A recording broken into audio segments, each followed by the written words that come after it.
Hello, this is Oblivious Alsk back once again with Science or Not, a show where I summarize the stuff that you're too lazy to find. No, that's mean.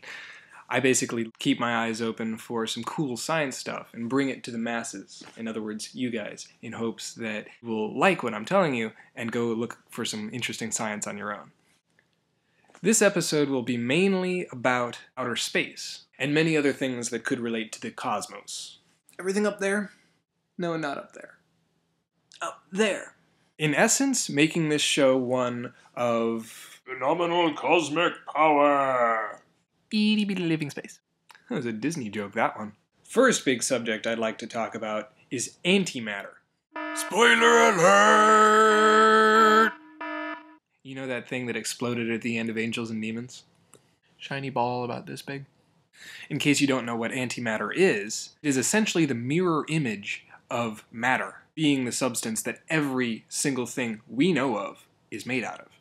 All the matter that we know the composition of is made up of neutrons, protons, and electrons. Neutrons being no charge, protons being positive, and electrons being negative. Antimatter is the opposite.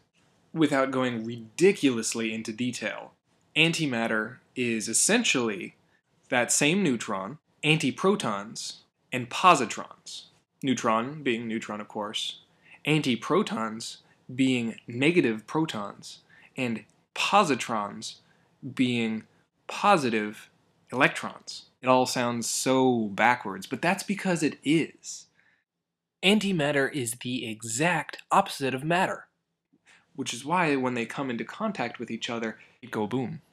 If you relate matter to Star Wars fans and antimatter to Star Trek fans, bring them both in vicinity to each other and let them argue about which one is better, the Star Trek fans start insulting the Star Wars fans in Klingon, and all the Star Wars fans do is...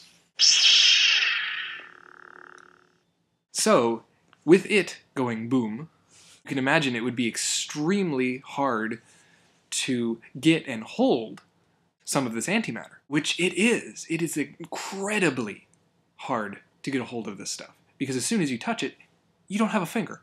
The breaking news that I'm bringing, though, they've actually created and managed to hold antimatter.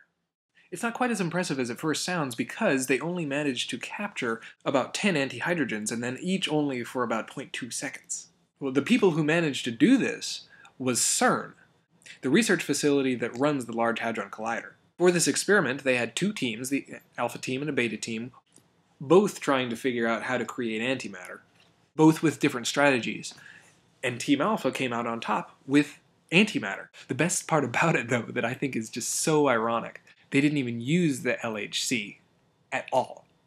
So basically, what happened was this huge tube costing them over $6 billion to create antimatter and other stuff. And then they create antimatter without even using it. I can just picture the reward ceremony. Everybody drinking champagne. Very well done, Team Alpha. I wish to know how you used the Large Hadron Collider to make your antimatter. Well, we didn't. What? You spend $6 billion so you can poke around at the essence of the universe, and you don't even use it? I know, I just thought it was kind of cool to work here. You're not going to bill me for it, are you? Unfortunately, the link that mentions that they didn't even use the Large Hadron Collider no longer works, so you'll just have to take my word for it. On to the next subject of epic cosmic proportions. It has long been wondered where Saturn's rings came from. There have been many theories over the years, but there is one new one, and it is one of very evil pretenses. Thanks, Jim. This just in, one of Saturn's moons has just been murdered. Search goes on throughout the night. Night. In space. But there has been little progress in the matter. We're getting word that we have a couple of suspects in custody, one of which being a rogue asteroid, and the other being another one of Saturn's moons. The hunch is that if either of these actually did do the killing, neither would have been intentional. If one of these two is charged, they will be convicted of moonslaughter. Moonslaughter, manslaughter. It's not funny when I have to explain my own puns. Anyway, that's what they think happened. Picture my head, Saturn. One of its moons just sitting there, minding its own business, and another moon comes on and, or perhaps, asteroid comes out of nowhere and gravity takes effect. Eventually, you get rings going around the planet, composed of little bits and pieces of rock, originated from this dead moon. On to other planets. There has been a discovery of a new planet way out there, whose atmosphere is composed mostly of carbon. The element carbon is responsible for many things in the life we know. The best examples that I can come up with for you to know about are the lead in pencils. It's not actually lead, it's graphite, in which the carbon molecules are set up in sheets. So when you bring your pencil across a piece of paper, the sheets rub off, creating visible black lines. This specific setup is actually known as graphene. I just got caught up in a tangent. Anyway, diamonds, which we all know what those are, and granite. So this new planet they've discovered, it could essentially be made up of graphite, granite, and diamonds. Picture an entire planet made out of diamonds. Could make a pretty big wedding ring. But then again, if it's all composed of granite, you can make a pretty big kitchen counter. Or if it's all composed of graphite, you can just make one heck of a huge pencil. The last story in the slew of outer space stories. Brace yourselves, this is going to be good. A huge green blob has been discovered in the middle of space, about the size of the Milky Way. It almost sounds like it's going to become one of those 80s horror movies, like, what was it? The Thing, or The Blob.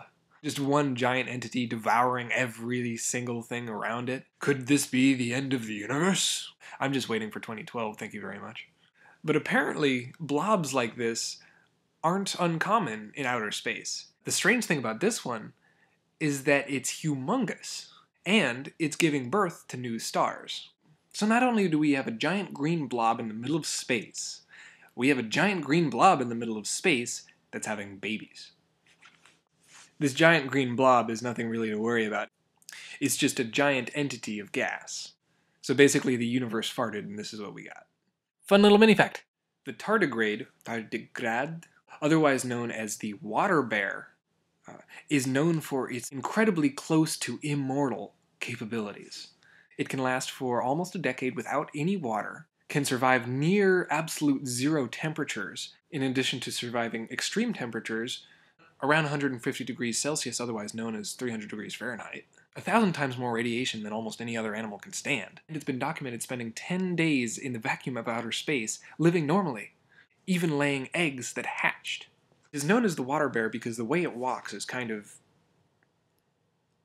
bear-like. It's got 8 legs and it ranges from 0.2 millimeters to 1.5 millimeters. The biggest one ever found is about that big.